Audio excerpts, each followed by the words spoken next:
queremos o que podemos intentar ver a través de la historia tecnológica reciente, ¿no? De hecho, los antiguos egipcios ya manipulaban polvo de hierro. Polvo de hierro muchas veces derivado de meteoritos que caían o a veces de reducción del propio hierro en forma de esponja. Esto estamos hablando del año antes de Cristo, muchos siglos antes de Cristo.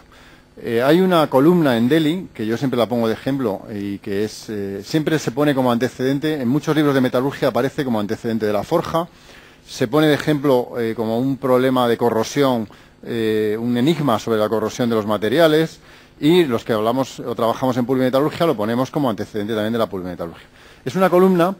que es de año 300 después de Cristo, o sea, siglo III, es decir, estamos hablando de hace nada, históricamente hablando, ¿no? Pero estamos hablando de una columna que es de hierro puro, o aparentemente de hierro puro, de 7,2 metros de alto, de 50 centímetros de diámetro, más o menos,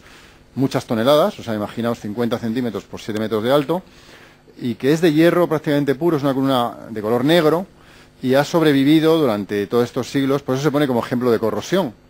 porque ha sobrevivido al clima que hay en Delhi, con mucha contaminación, con mucha humedad, y sigue ahí en pie la columna de hierro. Vosotros dejáis hierro a la intemperie y dura, ¿cuánto dura? Pues no llega a 100 años un trozo de hierro, o de 50 años, depende de la velocidad de corrosión. Bueno, esta columna ha durado muchos siglos porque ya se ha visto que hay una capa superficial de magnetita que la protege. Pero ¿cómo fabricaron los indios esta columna hace tantos años, que es aparentemente de un hierro forjado? Pues a partir de pequeños lingotitos de hierro esponja que fueron forjando capa a capa y fueron haciendo crecer esta columna. Entonces es un antecedente de material sinterizado, porque realmente ellos fabricaban el hierro esponja, y ese hierro esponja, en forma de pequeñas agrupaciones de polvo, pues lo fueron forjando para fabricar esta columna. Por eso también se pone como antecedente de la forja, porque es una columna, entre comillas, de hierro forjado. En el siglo XIX, en Rusia, en Inglaterra, empezaron a aparecer piezas de platino y monedas de cobre, plata, plomo, prensadas y sinterizadas. Es una tecnología que permite fabricar este tipo de componentes. Curiosamente, uno de los primeros antecedentes de la pulvimetalurgia fueron monedas de platino que se utilizaban para falsificar monedas de oro. O sea, el platino en aquel momento era más barato que el oro, entonces era muy sencillo fabricar monedas con mucha precisión parecidas a las que se hacían de oro por acuñado, y el platino era más barato en aquel momento. Ahora el platino es más caro, pero en aquel momento era un metal más barato que el oro. Entonces hubo un antecedente de la pulvimetalurgia que tiene que ver con la fabricación de monedas falsas de platino, entre comillas, en vez de monedas de oro.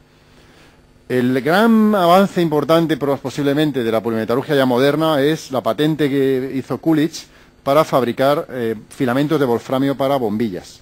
De hecho, estas son patentes que vienen de Osram, la empresa de bombillas, que fue la primera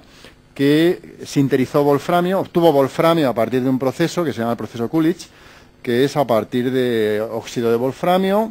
prensado a partir de polvo, a partir del cual se hace pasar una corriente en una atmósfera muy reductora y se consigue el wolframio puro, y ese wolframio puro se puede convertir en polvo y a su vez prensar, sinterizar. Esta empresa, Osram,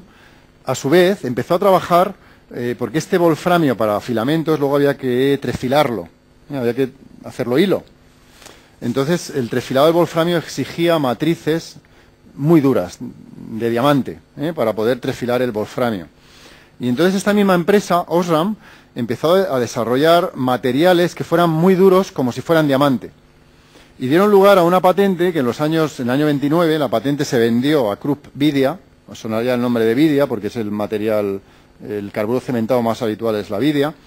y inventaron los carburos cementados. A partir de wolframio, carburizaron el wolframio para fabricar carburo de wolframio, y luego ya desarrollaron la patente del cobalto aglomerando el carburo de wolframio para fabricar materiales duros que a priori eran para matrices de trefilado para fabricar filamentos de wolframio. O sea que este momento histórico donde se empiezan a fabricar tiene mucha importancia, porque no solamente dio lugar al desarrollo del wolframio sinterizado para bombillas, sino que también dio lugar al desarrollo de los carburos cementados, que hoy en día son importantísimos en la ingeniería mecánica para fabricar cualquier tipo de cosa que necesita ser cortada, desde vuestras brocas que tenéis en vuestra casa para hacer un agujero en la pared hasta máquinas de cualquier tipo de corte, de fresas, tornos, cualquier tipo de herramienta mecánica utiliza carburos cementados.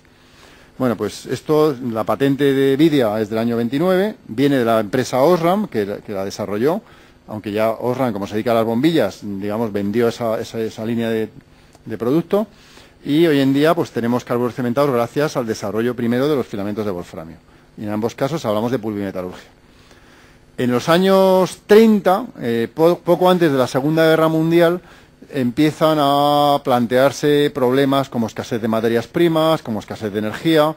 y a un fabricante de una empresa sueca que se llamaba Höganäs, un representante de Höganäs en Estados Unidos, de esta empresa sueca que es hoy en día multinacional de producción de polvos de hierro, este representante en Estados Unidos de Höganäs que vendía polvo de hierro esponja, luego ya hablaremos en su momento de cómo se fabrica el polvo de hierro esponja, este fabricante, que ese polvo de hierro esponja se utilizaba para muchas aplicaciones, pero no para fabricar componentes, se le ocurrió la idea de prensar el polvo y de sinterizarlo y para fabricar una pieza. Y eso deriva en el desarrollo de piezas sintetizadas base hierro, y en el año 37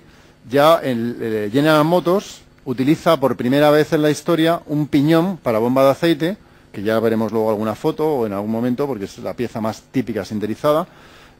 para fabricar a partir de polvo de hierro, ¿no?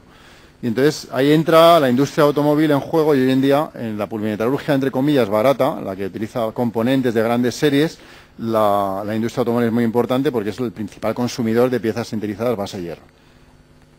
Por supuesto, a partir de ese momento pues empieza ya a complicarse.